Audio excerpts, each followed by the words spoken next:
Hello, hello. Today we're going to be looking at the Axe of Godrick, not the Axe of Godfrey, which I covered in a video much earlier on in Elden Ring, but the Axe of Godrick, the first Golden Lord you encounter in the game. And much like the Axe of Godfrey, it actually has some cool things about it as well. First thing to know is its heavy attacks. They look pretty dang cool, and they're not too slow either. And of course, the weapon art, which will create 2 shockwaves in a decent area around you.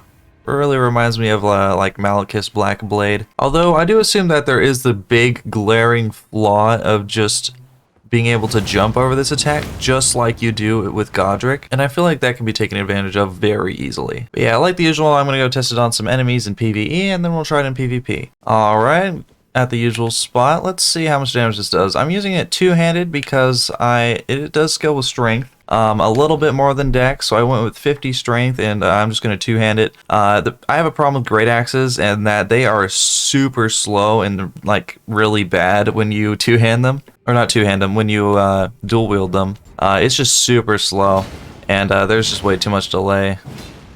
Yeah, they're just really short range, really high DPS. You can totally dual wield them in PvE, but in PvP, I would not recommend it at all. Therefore, I'm going to be just using this one-handed. That is some good damage, though. At least against the Albiner Axe? Dang. That's nice. Let's see the weapon art.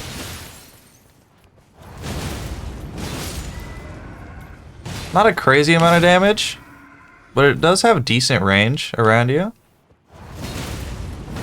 Might be handy against like waves of enemies in PvE.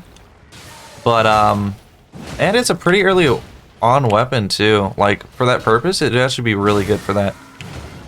If you're able to get enough strength in the game, at that point in the game, might be really nice for PvE. Well, I guess you actually just need about like 22 strength in order to dual wield it, and not dual wield it, two-hand it. Wow, I messed it up twice now, except that one was the other way around, and the 22 dex to wield it as well. I guess the requirements aren't too hard. But yeah, overall, I'd say it's a great weapon for PvE. Yeah, I'm using the Axe of Godrick. I'll just be two-handing it for this. Does decent damage that way. I will be running the Radon set for the most part. I'm also running some Tree Sentinel in there to get higher poise. I'm hoping that I can poise through some attacks in PvP. We'll see. I'll be running Crimson Arrow Medallion for more tankiness. Erdtree's Favor for Erdtree's Favor. Green Turtle Talisman because I like it a lot. And the Bullgoat's Talisman this time just to try to help with poise, just to see if I can poise through anything. So yeah, here we are at the Coliseum. I'm just going to try one game this time just to make it nice and quick, and hopefully we'll get to see how useful the Axe of Godrick is. Alrighty. Hey, it's a golden mask. I cannot tell what that weapon is from here.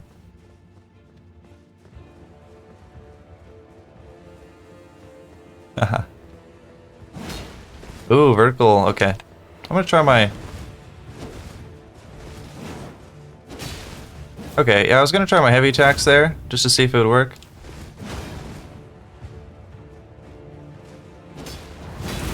I do have high poise here, so I'm hoping I can poise through this. Oh, I did not poise through that. Alright, that's a running heavy attack there. Ah, I thought I'd catch him. Oh, he caught me.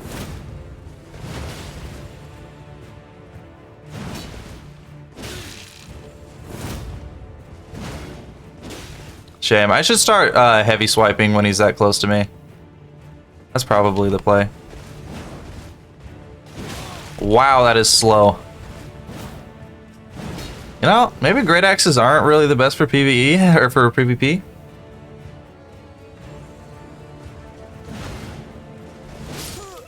Ah, that was really laggy. But yeah, no, this thing is super slow. It seems like he's reacting to it very easily.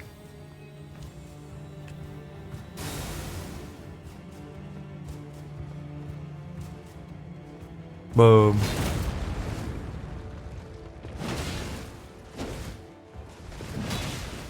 I'm trying to catch his rolls. It's like so hard with the lag. I don't know why it's so hard with the lag.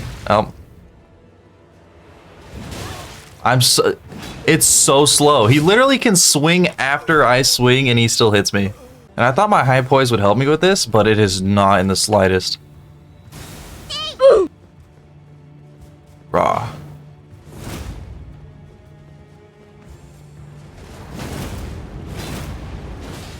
I thought I could jump out of it.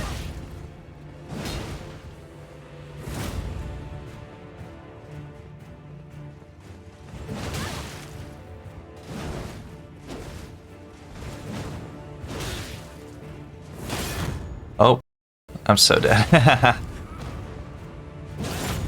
Maybe I should have gotten a shield. Ah, he did jump over it. Damn it. Yeah, since his weapon's just faster, so I can't like sit into him and I can't outrange him because this thing doesn't have any range on him. PvP is a lot about range and speed, and this thing does not compete with the greatsword apparently, as it turns out. So I'm glad I'm only doing one game. Wow. I did poise through that, to be fair. That might have been due to the weapon art helping me out there.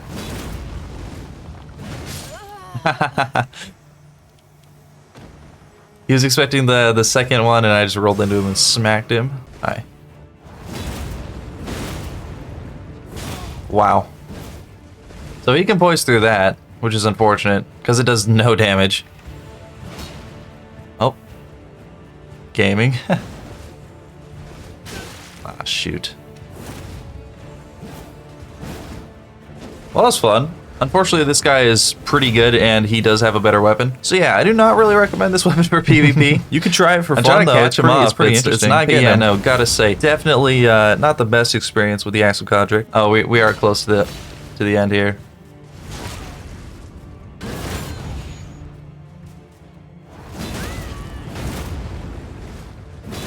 Oh, there's a third one. Nice.